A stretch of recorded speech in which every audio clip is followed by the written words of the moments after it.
In this video, we will talk about how to launch your personal brand so that you can accelerate in your career or grow your business so that you can make more money and impact more people. Before you can truly get the benefits of leveraging your personal brand, first you have to launch it. And that's what we're going to talk about in this video. So, the first thing you need to understand is where is your audience hanging out? Because if you're going to launch your personal brand, it's so that you can impact people, it's so that you can reach people with your content. So, where are they hanging out? The next thing we are going to talk about is how do you get to distribute content, and then what types of content should you be creating to distribute to them on the platform that they're hanging out on. Then you also need to learn how to actually generate traffic so that you're not just on a platform posting content and nobody sees it, but you're actually able to generate traffic on the content to really and truly impact people. And that leaves us to identify all the different platforms that we should be on in launching a personal brand on. And last but not the least, we are going to talk about quickly the importance of having a place where people can reach out to you, learn more about you, contact you, and even potentially buy from you. And that's what we'll talk about in regards to your websites and other versions of that. So let's get started. As we talk about hanging out hotspots, we really are just saying, where is your audience hanging out?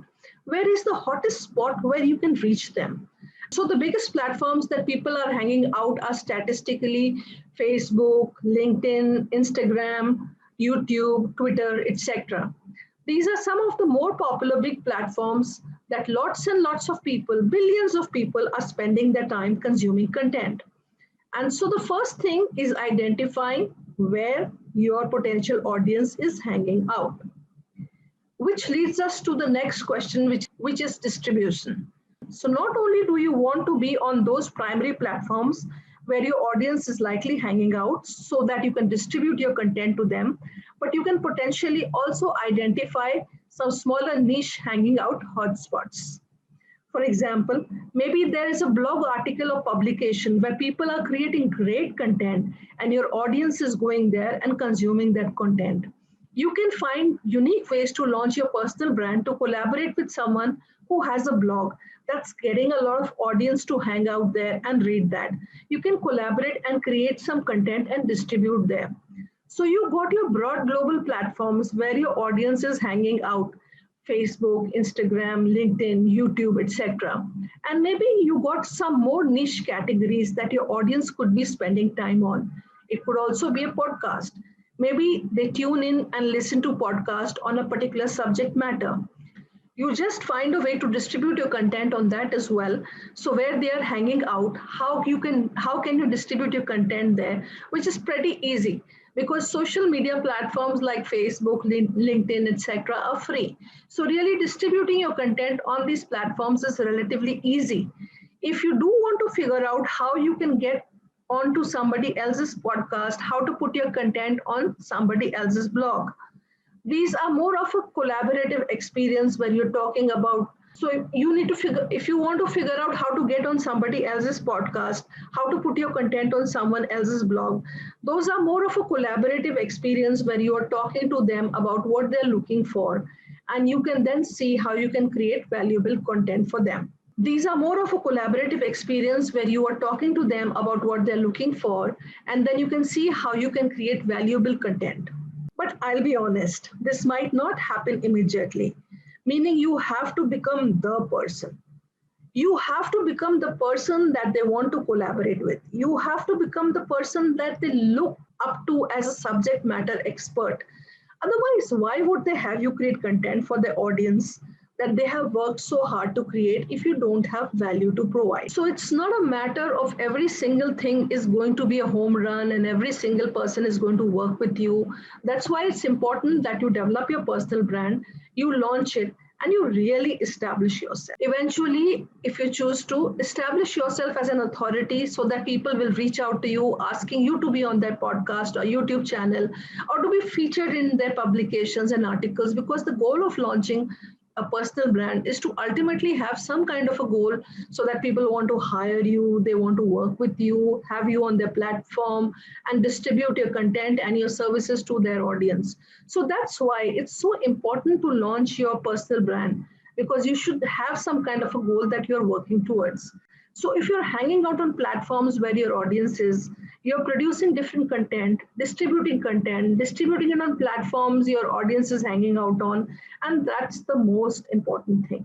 So think about this. You might be thinking, what type of content should I create? Should I be posting about the food I'm eating? Should I be posting about my travel? Maybe not. It depends on your audience and the perception that you want the audience to have. If you want to show that you're very successful in your business, you're traveling a lot, and you want them to see your lifestyle, maybe you would put those things up. But you have to see what exactly your audience is looking for and what is the value that you want to have on your audience. And let's be honest, people are not really going on social media and buying products from someone unless they see the person as an influencer, as a thought leader, and as an expert. So for posting your food and vacation, if you're not going to help them ultimately get value and get people to buy your product, you probably shouldn't do that. Your content should be about solving a problem. Your content should be adding value. And there's a distinction. Your content should not only be informative, because if I can look it up on the internet, why do I need you to produce that content? So your content should be insightful, it should be short, it should be actionable, and it should help me get a result. Because if it's just information that I can look up online, you no longer become as valuable. So a good way to look at it is, if there is a valuable book online that someone should read to get a good result, you should go out. You could read that book, and then your content on social media in the platform you choose could be sort of summarizing the chapter of the book. You could go to a seminar or a business event or a conference, and you could learn a lot of valuable information, and you could start to break it down in little tiny nuggets of information. Short pieces of content that people can consume on social media, because most people aren't going to do the work. Most people aren't going to read the book. Most people are not going to invest in the program, the coaching, the mentorship, the seminar, or the travel. Most people just won't put in the work. So if you are willing to read the books, go to the seminar or webinar, make the necessary investments, get the information, get free information from YouTube, make the necessary investments, study all the different YouTube channels to get all the free information you can, and then you simply become a beacon, a person who facilitates simple versions of content that are a lot more complex to get access to. For example, your Facebook feed, your Instagram feed, your YouTube channel, you could add tiny short version pieces of content summarizing the experts, because it's unlikely that you would be teaching something that hasn't been taught before. It's unlikely that you're trying to solve a problem or help somebody with a solution which doesn't already exist. So think of it this way: when producing content, you are not trying to be the expert, and you are not trying to be a self-proclaimed guru. We don't need people like that out there. There are enough people trying to do that. We need real people. We need you to step into your power, become your best self, and build a personal brand that's authentic, that creates real impact through valuable content, and actually has a purpose. A lot of times, people are on social media just producing content that has no substance. It has little authenticity. It doesn't really add any connection, relevancy, or value to the users. So when you're developing your content, you want to have actual value. But I know you might think, like I did right in the beginning, that what value do I have? So when you're developing content, you want to have actual value. But like me, you might have thought, like I did in the beginning, that what value do I have? Think about this. See, I just said that you don't really need to be the expert. You just need to facilitate the content. How easy is it for you to read a book from a true expert and summarize the chapters and create little pieces of content, or short little written posts with the photos, or create a short video? So the first thing you need to do is to understand the perception that you want to have. Understand the industry, the niche, the target audience that you're going after, and figure out how you can create content that helps them. Because they might be searching for a solution to a problem or anything like that, and they might not have read the book. They might not have done all the research that you can. See, what I find a lot of times is that people have excuses and they don't act accordingly to solve it. They just go, I'm out of shape, I don't know how to lose weight, I need to sell my house or buy a house, but I don't know how to go about it. I don't know how to get started online. And then they don't actually take the action necessary to solve the problem or to get a solution. They try one thing, it doesn't work, they give up. So if you can give them constant nuggets of value, because you eventually want to be an expert, you eventually want to be an influencer, you eventually want to be a thought leader, you eventually want to get that job, you need to work your way up and become the person who has the skills, who has the expertise. There is an old saying, you don't need to be miles ahead of somebody to give them advice. You only need to be one chapter ahead. So if you could literally and metaphorically be one chapter ahead of somebody on the one thing that you could help them with, if you want to be a wellness expert, go and read all the books and summarize them into short little videos, short little posts. Then eventually when I look up on social media, I look you up, I hear about you. So I come across your content and I see you are a wealth of knowledge, or you are a wealth of summarizing all the knowledge that already exists. So in the beginning stages of anything, including personal branding, you're probably going to start copying, imitating, and emulating somebody else's material. Just like when you learn to play the piano, you learn sheet music from someone else's piano music. When you learn how to cook, you follow someone's recipe. And when you learn how to paint, you follow someone's paintings. And eventually, when you have done enough of that, you eventually get the confidence and the knowledge and the skills to play your own music, to cook your own meals, and to paint your own painting. And just like when trying to develop and launch a personal brand and position yourself as the go to person, you don't start off that way. You usually are going to study all the material out there, share it with people, facilitate it, and broker that value and say, here is the best stuff that I have seen. Then eventually people will see you, perceive you as the go-to person for that knowledge. So in the beginning stages, as with anything, you're probably going to learn from someone else, share the material, credit them. And after you've done that for so long, you will get the confidence to start creating your own versions of content.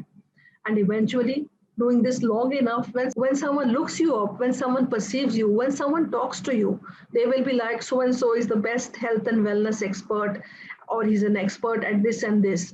And whatever content you have taken the time to create, maybe the hundreds of pieces of content on a specific subject that you've created, in the beginning, it may have all started by copying somebody else, and later on, it becomes yours. And that's how you develop authority, and that's how you become an influencer or thought leader, and potentially even an expert. Again, that shouldn't necessarily be the goal. The goal should be to add value to individuals online and start creating content instead of consuming content. And that's the real differentiator when you launch your personal brand. You identify how to create value through creating content rather than just consuming content. And the best part is that initially you really have to allocate only about 15 minutes to half an hour a day. That's it. Eventually, you will see that it really starts to pay off, and you would probably want to allocate more time. But the average person, research shows, spends about 45 minutes to an hour every day on social media consuming content. So all that I'm really advising is that if you want to launch your personal brand, you take all the time that you're taking to consuming content on social media and reallocate that time to creating content, creating value. And that shift from consuming content to creating content over months and years could have one of the biggest impacts on your career, your business, and your ultimate success. So that's why launching your personal brand is something I would highly advise that you do. And that's why I am providing this training to put you on the path to developing your personal brand.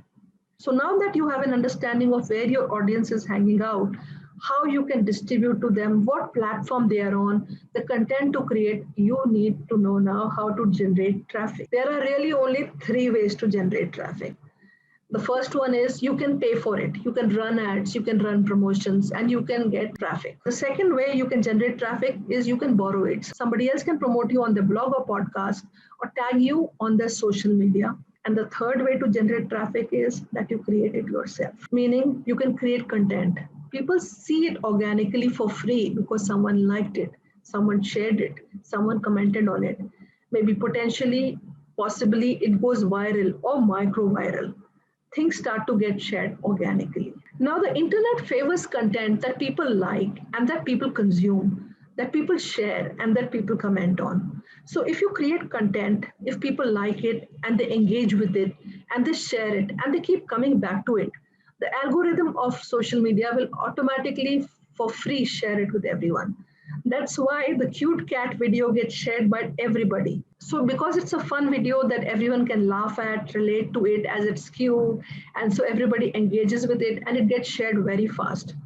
Now, I am not saying that you do cat videos. What I'm recommending is that you figure out which way you want to generate traffic. You want to create it, you want to borrow it, or you want to come up with a way to effectively buy traffic so that you can grow really quick. Now, each one of those comes with its own level of complexities and skill sets needed. And I will talk about that in my upcoming video. So now that you know about content, different ways to generate traffic, the last thing we are going to talk about is having a way that is clear and concise for people to reach out to you. A lot of people refer to that as their website, which is a great way to do it. Obviously, people can reach out to you on social media. That's easy and people understand that. I would also recommend that at some point through the evolution of your personal brand, you consider having a website, a professional place where you can send people through social media that they can find you, they can find about your mission, your vision, your products, your services, your skill sets, how you can help them at their business, in their career as a professional, or as a freelance worker. A website is a really powerful way for you to be able to create all the information that you need for your client, for your manager, for your hiring person in one singular place. So there are a lot of great ways in which you can launch your personal brand. We have covered the foundational stuff that you can have a clear step-by-step process to at least begin to create content and launch your personal brand. I hope that this training has been helpful to you. I want you to take action because nothing will happen if you don't act on the information that you've been given. See you again in the next training, which is on how to monetize your personal brand. Bye for now. If you want to follow me on my journey or maybe even connect further, you can go to my blog at vandanananda.com. That's